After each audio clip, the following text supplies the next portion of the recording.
Good afternoon, welcome to Lunchtime Live. Let's start this hour with some exclusive breaking news. And Brentford have appointed Keith Andrews as their new head coach on a 3-year contract. He has been part of the coaching staff at the club for the last year, but it is his first top job in management. Let's head live to their training ground and our reporter, Lewis Mason. Good afternoon. Just give us some more details if you can. Yes, afternoon, Rob. Big news for Brentford. Big news for Brentford fans. They know who their manager will be, and it will be a 3-year contract. So really exciting news this afternoon from West London. We're expecting an official announcement in the next couple of hours, and then we'll be able to know exactly how Keith Andrews is feeling about the deal. But what other information do we know at this stage? We know that as it currently stands, the club has yet to confirm the backroom staff who will be joining Keith Andrews, because of course Thomas Frank, when he went to Tottenham, did take a couple of members of his staff, so we are waiting for some confirmation on that. Sky Sports News immediately reported that Andrews was one of the leading candidates to take over from Frank for the coming season, and as we know, for the next 3 years. They did speak to a number of other high-profile candidates, but they did think that he absolutely has what it takes to follow in Frank's footsteps and continue to take Brentford forward. Well, he's got a big task and a big man to follow, hasn't he, in Thomas Frank? Does it feel a little bit of a risk appointing someone in their first main role as a head coach? Well, I think you've hit the nail on the head there, Rob. It is his first managerial role. He's done lots of assistant roles. He was an assistant at Republic of Ireland. Of course, he was on the coaching staff here as well at Brentford, and has done that at Sheffield United. But this isn't new territory for Brentford. It's really easy to forget, actually. This is exactly how Thomas Frank started. He was promoted from within as well when Dean Smith left the club. And 7 years later, of course, Brentford fans grew to love Thomas Frank quite a lot, and he did a lot for this club, including taking them into the Premier League. So they're not averse to giving someone a go, giving someone a bit of a trial and seeing if they can do it. And that's exactly what's happening with Keith Andrews. Whether the fans are going to be on side or not will be absolutely seen in the early stages of the Premier League season, I'm sure. Well, as for the early stages of the Premier League season, he's got some pretty tricky fixtures early on. Yeah, it is a little bit tough, isn't it, at the moment? What I think really is interesting about that is the fixtures that he's got at home, because the G-Tech has become this stadium that has got such an incredible atmosphere. Brentford do very well at home. Of course, we saw last season how prolific they were from set pieces, which was Keith Andrews' speciality. That was what he was here as a coach. They start away at Nottingham Forest, but as I said, they've then got some really tricky fixtures. Aston Villa, Chelsea and Manchester United, all coming up at home. But I think the fact that they are home games will give them a lot of confidence going into the new season with a new man at the helm. Lewis, thank you very much indeed. Well, let's get some more reaction to this. And a man who knows Keith Andrews very well. They worked alongside each other as pundits here at Sky Sports. Delighted to say Jobi McAnuff is with us this Friday afternoon. Good afternoon to you, Jobi. It's been a pretty poorly kept secret for a long time that Keith Andrews is going to get this gig. When you first heard about it, was there any surprise at Brentford giving him this opportunity? Yeah, when I first heard it, I did think it was a little surprising, just given how well they did last year. And again, for me, probably for the football club, thinking they wanted to maybe go with a little bit more experience, given their standing now in the Premier League and the fact that they are very much an established team there. But actually, now that the time has elapsed and you look at Brentford as a whole football club, and, you know, like we've just heard there, they were a club that gave Thomas Frank an opportunity, you know, promote him from within. So I think there's a lot there. They know Keith clearly as a character. I can understand maybe some people thinking it's a bit of a risk, given that he hasn't actually had a senior head coach role or management role himself, but he has been working a long time towards this. That I know very, very well. And again, I think the club are probably mitigating that risk a little bit with the fact that they know him personally. He knows the club inside out, and he has been working at Premier League level for the last 18 months. We've got a poll on our website at the moment which is saying, is Keith Andrews the right man for the job? At the moment, only 33% are saying yes. Do you think that is mainly down to what you've just touched on, that it is his first main head coach role? And does that surprise you a little bit, given Brentford's previous success of appointing from within? Yeah, listen, as I say, I can understand that slight bit of reservation maybe from fans and probably Brentford fans in particular. But I will say, he's got a fantastic reputation as a coach. Again, he's done the hard yards. He's been out there. He's put a lot of work in to get himself to this position. And certainly having worked with him and spent a lot of time covering games, I know it's something that he very much has been working towards for a long period of time now. So yes, I can understand some questions, but I would say to anyone who is asking questions, give him an opportunity. We don't see Premier League clubs in particular giving young British, English, and Irish managers these opportunities. I think we need to do it more, particularly in this country. So I'm really pleased that Brentford have taken this step and are giving him that chance. Would I be right in saying that you would have been at Reading when Brian McDermott was appointed from within? Correct, yeah. And from a dressing room perspective, do managers like that sometimes need to earn respect a little bit more from a group of players because they've not come in from outside? Yeah, it can be a hard transition. I think Brian's case was slightly different in that he wasn't actually on the coaching staff. He had a role a little bit higher up at the football club. Whereas Keith's been in there day in, day out. He will be with these players on the training ground.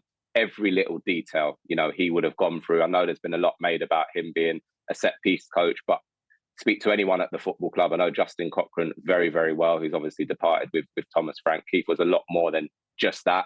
And he did have a huge impact when it did come to the set pieces, not just scoring them, but also in terms of from a defensive point of view. And it is such a huge part of the game. It's what's made Brentford so successful. They've had to identify how can we, give ourselves the best opportunity of not just staying in the Premier League initially, but really establishing ourselves, which they have done.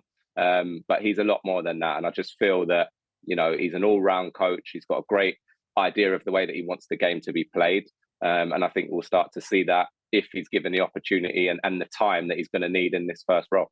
Yeah, you talk about him there as an all-round coach. I think it was often a nod to him of that ridiculous run Brentford went on last season where they seemed to score in the first couple of minutes of every single game.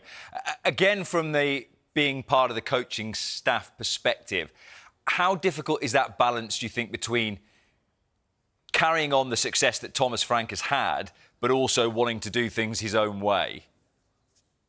Yeah, listen, Keith's an incredibly intelligent individual. And I think when you are taking over something that's been so successful, there'll be huge respect paid to what has been done before him. And there'll be, I'm sure, plenty there that he will carry on doing and not change too much. Of course, over time, I'm sure he'll want to put his own little tweak and stamp on things. But what he has got is an incredible foundation to go and work from. We often see new managers coming into roles and things are broken, which is why we see a change. It's a complete opposite.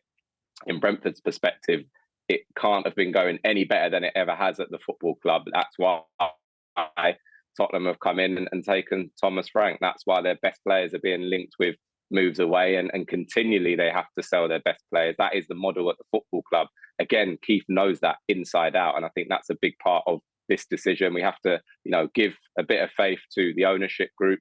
Matthew Benham's done a brilliant job. I remember covering Brentford a lot throughout the EFL and, to see them where they are now, a large part of that is down to that sort of model at the whole club. So it's about more than just who that manager is. Yes, it's obviously super important. And it is a different role for him. It is a different dynamic. Of course it is. But again, he's been around long enough to know, I think, how to make that adjustment. Just to pick up on a couple of points then, one about the owner, Matthew Benham, and obviously a lot of success that Brentford have had with things like recruitment is very data-driven and analytics. Do you get the sense, particularly with any conversations that you might have had with Justin Cochran, as to what sort of influence Keith will have on recruitment? Yeah, listen, I think in terms of recruitment, they've got a very clear model, in terms of what they are and their identity, and they go and recruit around that. Again, they'll dive a little bit more down into positionally what they feel they need from a defensive midfielder, what they need from a wide player. And they have certain metrics, of course, that they follow, and they've got a system that is as good as anyone else in the world in terms of identifying that talent. So again, I think from his perspective, of course, when it comes down to maybe that final decision, he will have an input. Again, that word analytical, I think, is a perfect one to sum Keith up when we're sitting down, covering games. It's not just about sort of what's happened, it's sort of the how and the why. It'd always be drilling into the details, who hasn't done their job or what has someone done particularly well to create that little bit of an opportunity. So again, the way that he watches football and reads the game, I think will really suit him with the model at Brentford Football Club. I'm sure he knows what's coming, but not easy when you're a new head coach, when you sit down for your first day in the job and think, oh, by the way, your captain's going and your top scorer's going as well. That's a bit of a baptism of fire, because they are two huge gaps to fill, aren't they, Brian and Burma? The goalkeeper, Mark Flecken's gone as well, and potentially Christian Norgard too. Yeah, listen, it's a real summer of upheaval. There's no masking that. And again, listen, that is to do with how successful they have been over the last few years. But one thing with Brentford, and I think I'd put Brighton into that category in terms of how they run their operations, there's always a succession plan. There's always what's next, because that is just the world that they live in. They don't have the resources financially that some of the bigger clubs can, when it comes to holding on to players or even staff now that we're seeing. Bigger clubs come in and poaching and buying out managers now and staff as well. So I think from the football club's point of view, I've got every faith that, this is something that's been thought about in great detail.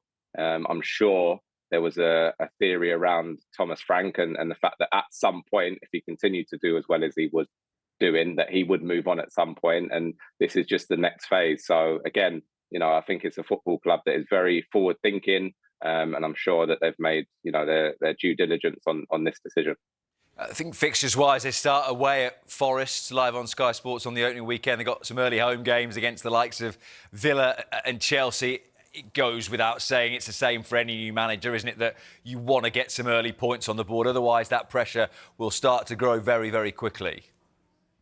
Yeah, of course. And again, listen, someone who knows Keith as well as I do, he will not need anyone telling him that. I think when you're in and around the game, as long as he has been as a player and as a coach, and again, we do have to factor that in. No, I know he hasn't managed, but he's been around the Republic of Ireland set up as well for a number of years. Again, he was at Sheffield United. Again, a long career. So I think he will know that better than anybody else. And there's no better way than to hopefully for them, their perspective, get off to a positive start, maybe get the noise settled down. I think that's what you want when you go in as a new manager. There'll be a lot of talk. Of course, everyone's going to have their opinions, rightly so. The only way you can really settle that down, as you say, is just going out there. I'm sure the boys will respond positively to the news and getting off to a really good start next season. Let's just talk EFL very quickly before we let you go, because I know you watch as much EFL as pretty much anyone. Let's talk Leicester City. Ruud van Nistelrooy gone, looking for a new head coach with the players, I think, due back for pre-season next week. PSR concerns hanging over the club as well. It looks a worrying time for Leicester, doesn't it? Yeah, it does.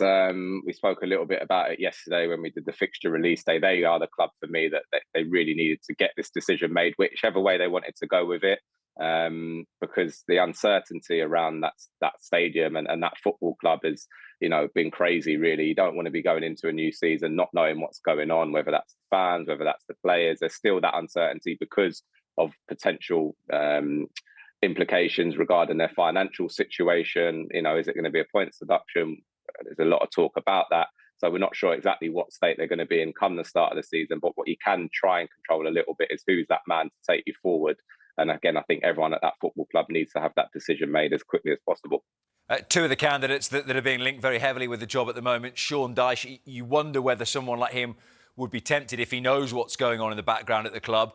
In contrast, Danny Röhl's obviously a man who likes a challenge, because he's had that at Sheffield Wednesday the last couple of seasons. Oh, yeah. Well, listen, he's certainly be going from one situation to a potentially difficult, separate situation, Danny Röhl. Someone who I've got great admiration for. I think he's done a brilliant job, often in difficult circumstances. We know everything that's going on around Sheffield Wednesday, and again, off the field issues that are threatening to spill out onto the pitch, unfortunately. So I think from his point of view, I don't know what his future is. It doesn't seem as though it's long-term at that football club, given some of the comments we've heard from the ownership at Sheffield Wednesday. Listen, Sean Dyche, been there, done it, got how many T-shirts, I think would be a very, very good appointment for the level, and probably the kind of person that, again, having had the disappointment of relegation, can go in, sort of clear the decks a little bit, get everybody to make sure they're on the same page. And what they will have, I'm sure, is still a very, very good squad that's capable of going to compete and getting promoted. Good to speak to you as ever, Joby. Thank you very much. Enjoy your weekend. Cheers, Rob. Well, let's just return to Brentford, shall we, with Keith Andrews signing that 3-year contract to become the head coach, which is expected to be announced a little bit later on today. Let's have a look back at his coaching career so far. He started as an assistant at MK Dons and the Republic of Ireland with Stephen Kenny. He then moved on to work under Chris Wilder at Sheffield United before joining Brentford at the start of last season with a particular focus on set pieces. They're among the strongest performers in that category, 14 goals from set pieces, which saw them rank 7th in the Premier League. But it was defensively where Andrews had the most impact, excluding penalties. Brentford conceded just 3 goals from set pieces last season, the best record in the league.